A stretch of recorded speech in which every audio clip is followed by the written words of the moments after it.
میرے محترم سامعین کرام اور صد گرامی قدر عزیز و بزرگوں، بھائی اور دوستوں، عید الاضحیٰ، عید قربان، بقرہ عید کی آمد ہے۔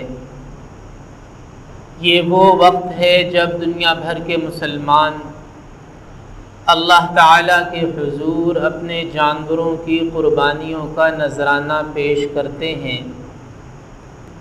یہ اللہ جل جلالہ کا احسان ہے کہ اس نے ہم سے ہماری اپنی جان کی قربانی نہیں مانگ لی، وگرنہ یہ بھی اللہ کا حق ہے کہ اگر وہ چاہے تو ہم سے ہماری جان کی قربانی مانگ لے، ہم انکار کی جرأت نہیں کر سکتے۔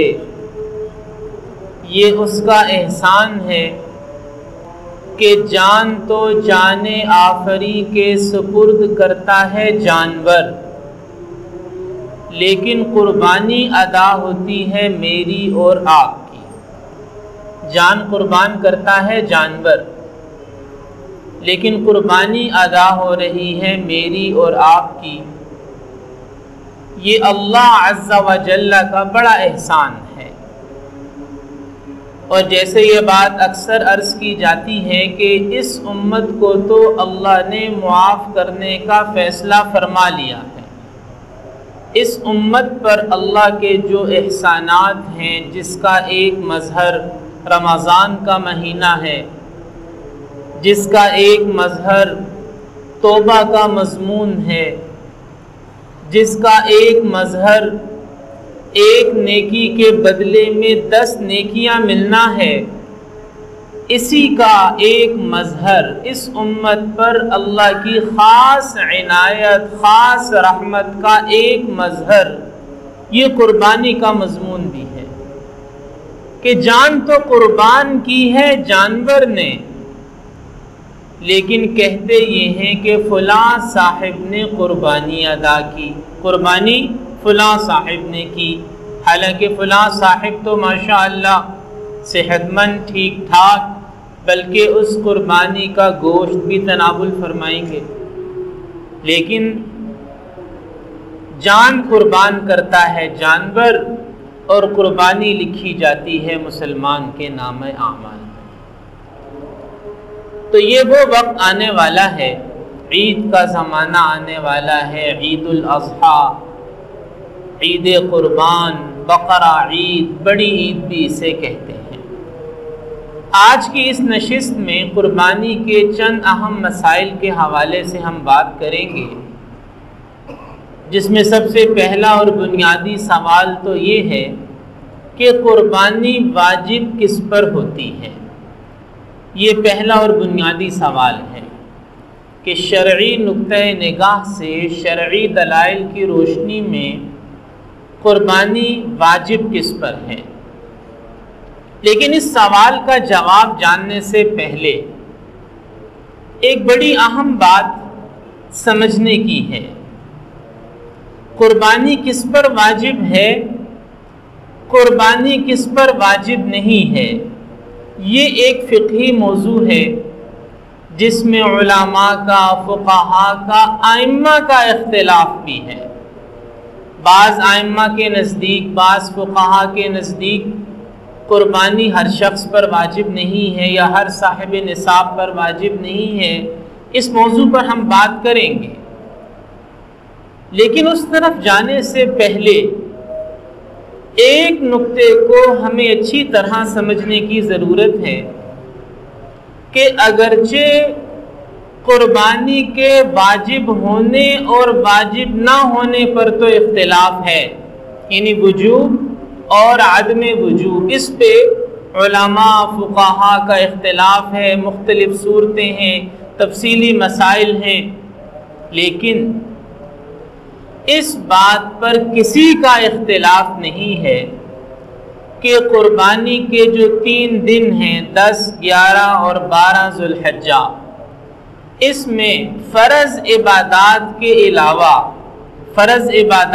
علاوہ انسان کا کوئی عمل بھی قربانی کے عمل سے بڑھ کر نہیں ہے، اس میں کوئی اختلاف نہیں ہے۔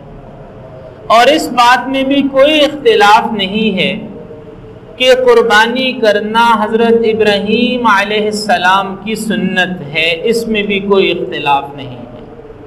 اور اس میں بھی کوئی اختلاف نہیں ہے کہ قربانی کرنا حضرت محمد مصطفیٰ صلی اللہ تعالی علیہ وسلم کی مبارک سنت ہے۔ اور اس میں بھی کوئی اختلاف نہیں ہے کہ قربانی کرنا ایک عظیم الشان عبادت ہے۔ اور اس میں بھی کوئی اختلاف نہیں ہے کہ قربانی کرنے والا جب اخلاص اور تقوی کے ساتھ قربانی کرتا ہے، اللہ سبحانہ و تعالی اسے خیر کثیر سے نوازتے ہیں۔ اس میں تو کوئی اختلاف نہیں ہے۔ لہٰذا اس بحث میں مت پڑھیے کہ مجھ پر واجب ہے یا نہیں، اس میں نہ پڑھیے۔ فقہی مسئلے کو سمجھنا چاہیے، لیکن اگر کسی کو اللہ نے توفیق عطا فرمائی ہے، وسعت عطا فرمائی ہے، وہ سمجھتا ہے کہ وہ قربانی کر سکتا ہے۔ اور قربانی کرنے کا یہ مطلب ہرگز نہیں ہے کہ جی آپ 60-70 ہزار 90 ہزار لاکھ 2 لاکھ کا جانور خریدیں گے تو ہی قربانی ہوگی، اس کا یہ مطلب ہرگز نہیں ہے۔ آپ ایک درمیانی قربانی بھی کر سکتے ہیں، آپ ایک ادنا درجے کی قربانی بھی کر سکتے ہیں، آپ قربانی کے بڑے جانور میں حصہ بھی لے سکتے ہیں۔ کوئی بہت عظیم الشان قربانی کرنا ہی ضروری نہیں ہے۔ اس بات کو سمجھنا چاہیے کہ واجب ہونا یا واجب نہ ہونا یہ ایک الگ بحث ہے، لیکن یہ جو 3 دن ہیں، ان 3 دن کے علاوہ تو پورا سال آپ قربانی نہیں کر سکتے، صدقہ و خیرات کر سکتے ہیں، لیکن قربانی کے یہ 3 دن مقرر ہیں۔ ان 3 دنوں کے علاوہ میں قربانی نہیں ہو سکتی، اور ان 3 دنوں میں فرض عبادت کے علاوہ انسان کا کوئی عمل قربانی کے عمل سے زیادہ افضل عمل نہیں ہو سکتا۔ لہذا سب کو نیت کرنی چاہیے، سب کو ارادہ کرنا چاہیے کہ اللہ سے مانگیں گے اور قربانی کی کوشش کریں گے، اعلیٰ ہو جائے تو بھی، اوسط ہو جائے تو بھی، اوسط بھی نہ ہو سکے تو چلو ادنا درجے میں ہو جائے، لیکن ہم بھی قربانی کرنے والوں میں اپنا نام لکھوا لیں۔ اللہ کے ہاں لوگوں کے مال اور لوگوں کی صورتیں نہیں دیکھی جاتی۔ حدیث شریف ہے، مشکات شریف میں حدیث ہے، حضور اقدس صلی اللہ علیہ وسلم نے فرمایا کہ اللہ تعالیٰ تمہارے مالوں کو اور تمہاری صورتوں کو نہیں دیکھتا، وَلَٰكِن يَنظُرُ إِلَىٰ قُلُوبِكُمْ وَأَعْمَالِكُمْ۔ اللہ اگر دیکھتا ہے تو وہ تمہارے دلوں کو دیکھتا ہے اور تمہارے اعمال کو دیکھتا ہے۔ ہم سمجھتے ہیں کہ 11-12 ہزار روپے قربانی کا ایک حصہ ڈالنے والا شخص، یعنی جس نے ایک ادنا درجے کے جانور میں قربانی کا حصہ ڈالا 11-12-13 ہزار روپے میں، ایک یہ ہے، اور ایک وہ ہے جس نے 11-12 لاکھ روپے کے جانور خریدے۔ عین ممکن ہے کہ اپنے اخلاص کی وجہ سے، اپنے تقوی کی وجہ سے، اپنے مجاہدے اور مشقت کی وجہ سے عین ممکن ہے کہ یہ 11-12 ہزار والا 11-12 لاکھ روپے والے سے آگے نکل جائے۔ یہ ممکن ہے شرعی اعتبار سے، مال کے حلال اور طیب ہونے کی حیثیت سے، اخلاص اور تقوی کی وجہ سے، ایثار کی وجہ سے، اور سب سے بڑھ کر اپنے مجاہدے اور مشقت کی وجہ سے یہ مسلمان اس مسلمان سے آگے بڑھ سکتا ہے۔ اس لیے نیت تو سب کو کرنی چاہیے کہ محروم نہ رہے انسان۔ اور یہاں تک لکھا ہے علماء نے کہ اگر قرض لے کر بھی قربانی کرنی پڑے تو کر لے، یعنی اگر اس وقت پیسے نہیں ہیں، پیسے آنے والے ہیں اور یقین ہے کہ چند دن بعد پیسے آ جائیں گے اور قرض اتارنے میں کوئی مشکل پیش نہیں آئے گی۔ بعض دفعہ ہوتا ہے کہ جی تنخواہ آنی ہے پہلی کو، جیسے اس سال بھی عید مہینے کے بالکل شروع میں آ رہی ہے، جانور پہلے خریدنا ہے یا حصہ پہلے ڈالنا ہے تو وہ قرض لے لے، قربانی کر لے، اور جب پیسے پاس آ جائیں تو وہ قرض اتار دے۔ علماء نے لکھا ہے کہ اگر قربانی کرنے کے لیے قرض بھی لینا پڑے تو جائز ہے، تاکہ محروم نہ رہے۔ ان 3 دنوں میں ضرور بضرور قربانی کے عمل کے اندر یہ شریک ہو جائے۔ تو پہلی اور بنیادی بات تو یہ ہے، اور یہ صحابہ کی سوچ ہے جو میں نے آپ کے سامنے رکھی ہے۔ صحابہ کرام رضوان اللہ تعالی علیہم اجمعین، آپ کو صحابہ کے سوالات میں یہ سوال نہیں ملے گا کہ یہ عمل فرض ہے، واجب ہے، سنت ہے، مستحب ہے، مباح ہے۔ یہ سوال آپ کو پورے ذخیرہ حدیث میں نہیں ملے گا۔ صحابہ کرام کے ہاں ایک سوال ہوتا تھا، اور وہ سوال یہ تھا کہ یہ عمل حضرت محمد صلی اللہ علیہ وسلم کی سنت ہے یا نہیں ہے، دین ہے یا نہیں ہے۔ صحابہ کا سوال یہ تھا۔ اسی وجہ سے آپ دیکھیں کہ بعض نوعمر نوجوان لڑکے جنہیں جہاد میں جانے سے روکا گیا کہ ابھی تمہاری عمر چھوٹی ہے، تو وہ پھر بھی اصرار کرتے رہے، ضد کرتے رہے، مقابلہ کرتے رہے کہ ہم بھی جانا چاہتے ہیں۔ اور دوسرے ایسے بہت سے اعمال میں اب حضرت ابوبکر صدیق رضی اللہ عنہ نے جو گھر کا سارا مال لا کر پیش کر دیا تھا غزوہ تبوک کے موقع پر، حالانکہ شرعاً سارا دینا تو واجب نہیں تھا، شرعاً سارا دینا واجب نہیں ہے۔ فقہی مسئلہ یہ ہے کہ آپ اپنی اور اپنے بچوں کی ضرورت کا رکھیں اور اس کے بعد جو ہے وہ اللہ کے راستے میں خرچ کریں۔ تو صحابہ یہ نہیں سوچتے تھے کہ فرض، واجب، سنت، مستحب، مباح۔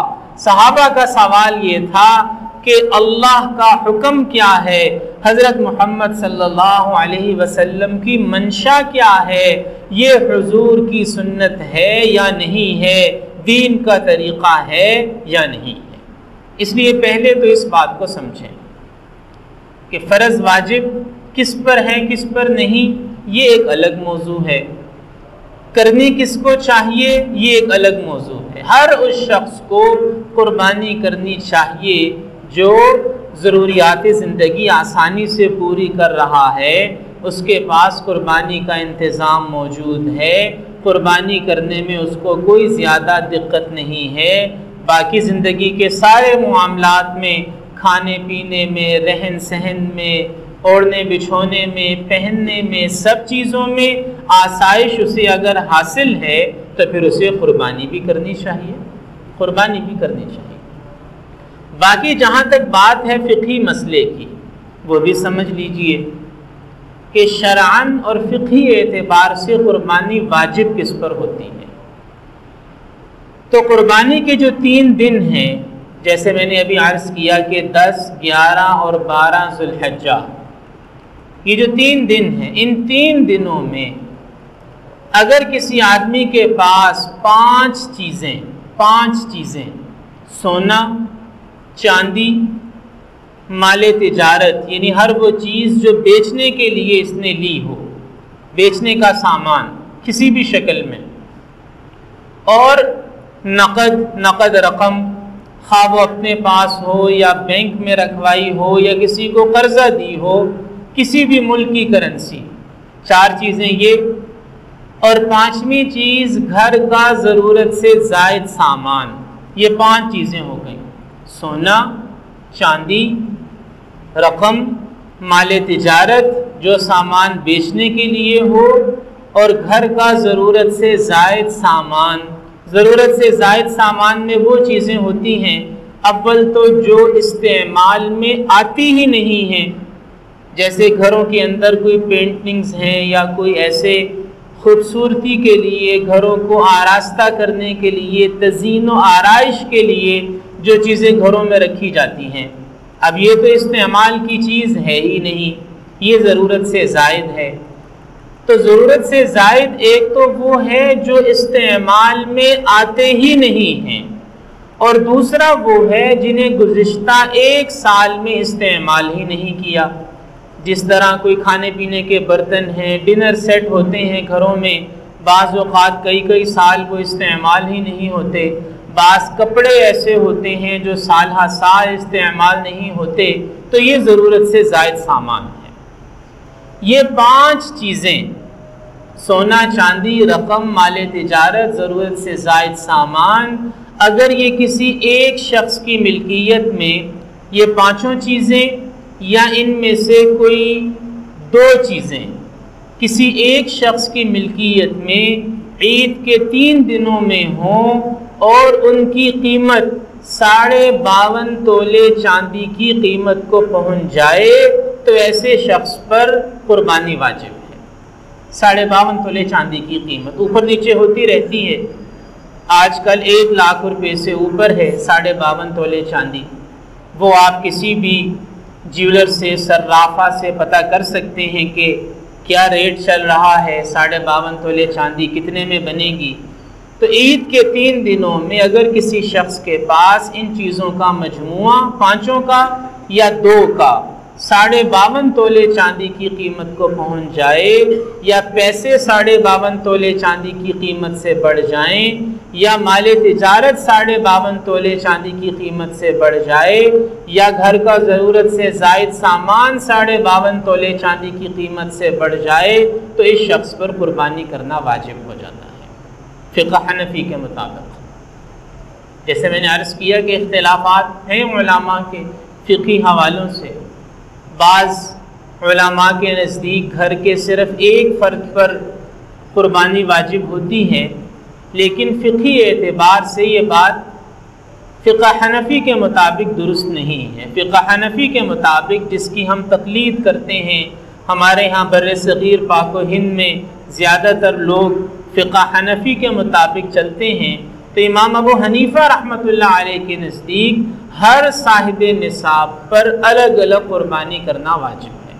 ہر صاحب نصاب پر، خواتین کے پاس سونا ہوتا ہے ان پر الگ قربانی واجب ہے، مردوں کے پاس پیسے یا مال تجارت ہے ان پر الگ قربانی واجب ہے، تو اس کا اہتمام کرنا چاہیے۔ جس پر بھی قربانی واجب ہے وہ تو قربانی نہ کرنے کی صورت میں سخت گناہ گار ہوگا۔ قربانی کا جانور کیسا ہونا چاہیے، اس موضوع پر تو انشاءاللہ ہم اگلے جمعے بات کریں گے، لیکن چونکہ اب آپ حضرات نے قربانی کا ارادہ کرنا ہے، جانور خریدنے کی کوشش کرنی ہے، تو شروع سے ہی چند بنیادی آداب کو دل میں بٹھانا ہے۔ یعنی قربانی کا جانور خریدنے سے پہلے ہماری نیت کیا ہونی چاہیے۔ تو یاد رکھنا چاہیے، ابھی میں نے شروع میں قرآن مجید کی 2 آیات 2 جگہ سے قرآن مجید کی تلاوت کی ہے، اور ان دونوں مقامات پر قربانی کا تذکرہ آیا ہے۔ ایک آیت ہے سورۃ الانعام کی، ارشاد باری تعالی ہے، قل فرما دیجئے، ان صلاتی و نسکی و محیای و مماتی للہ رب العالمین۔ آپ فرما دیجئے کہ بے شک میری نماز اور میری قربانی اور میرا جینا اور میرا مرنا سب اللہ رب العالمین کے لیے ہے۔ ایک آیت یہ ہے، اور ایک سورۃ الکوثر ہے، ارشاد باری تعالی ہے، انا اعطیناک الکوثر، ہم نے آپ کو خیر کثیر عطا فرمائی، فصل لربک وانحر، آپ اپنے رب کے لیے نماز پڑھتے رہیے اور قربانی کرتے رہیے، ان شانئک ھو الابتر، بے شک آپ کا دشمن بے نام و نشان رہے گا۔ اب آپ دیکھیے کہ ان دونوں مقامات پر اللہ نے قربانی کو جوڑا ہے اخلاص کے ساتھ، للہ رب العالمین، قربانی اللہ رب العالمین کے لیے، فصل لربک وانحر، نماز پڑھتے رہیے، قربانی کرتے رہیے، کس کے لیے؟ اپنے رب کے لیے، قربانی اللہ کے لیے ہے۔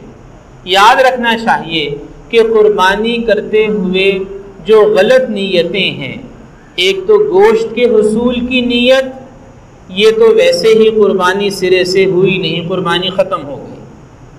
اور اگر عید کے دن رونق لگانے کی نیت ہے کہ چلو عید کے دن مہمان آئیں گے تو ایک ہلا گلا ہوگا، رونق لگے گی، یہ نیت بھی غلط ہے۔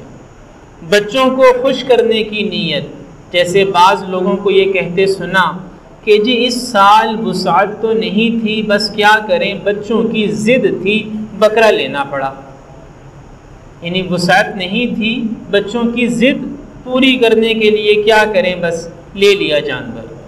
اب آپ دیکھیں کہ یہ اللہ کے لیے تو نہ ہوا، یہ تو بچوں کو خوش کرنے کے لیے ہوا۔ تو اس لیے بچوں کو خوش کرنے کے لیے قربانی اخلاص نہیں ہے، گھر میں رونق لگانے کے لیے قربانی اخلاص نہیں ہے، اور اسی طرح گوشت حاصل کرنے کے لیے قربانی اخلاص نہیں ہے۔ اخلاص یہ ہے للہ رب العالمین، قربانی صرف اور صرف اللہ رب العالمین کے لیے۔ اللہ کو تو نہ یہ گوشت پہنچے گا، نہ یہ قربانی کا خون پہنچے گا، وَلَٰكِن يَنَالُهُ التَّقْوَىٰ مِنْكُمْ، اللہ کے پاس جو چیز جائے گی وہ قربانی کرنے والے کا تقویٰ ہے، اس کا اخلاص ہے۔ اس لیے میرے محترم بھائی اور دوستو، ابھی سے ہم یہ نیت کر لیں کہ جو قربانی کرنی ہے 100% اللہ کی رضا کے لیے کرنی ہے۔ اور میں عرض کروں کہ جب ایسی قربانی ہوگی، ایسی اخلاص والی، تقویٰ والی، للہیت والی، تو پھر اللہ نے جو سورہ کوثر میں اشارہ دیا ہے اِنَّا أَعْطَيْنَاكَ الْكَوْثَرَ، ہم نے آپ کو خیر کثیر عطا فرمائی، اور دوسرا فرمایا کہ اِنَّ شَانِئَكَ هُوَ الْأَبْتَرُ، آپ کا دشمن بے نام و نشان رہے گا۔ تو جو اخلاص کے ساتھ قربانی کرتا رہے گا، اللہ اسے دنیا اور آخرت کی خیر کثیر بھی عطا فرمائے گا، اور اسے اس کے دشمنوں پر غالب بھی فرمائے گا۔ اللہ پاک ہمیں ان باتوں کو سمجھ کر ان پر عمل کی توفیق عطا فرمائے۔ وآخر دعوانا ان الحمد للہ رب العالمین۔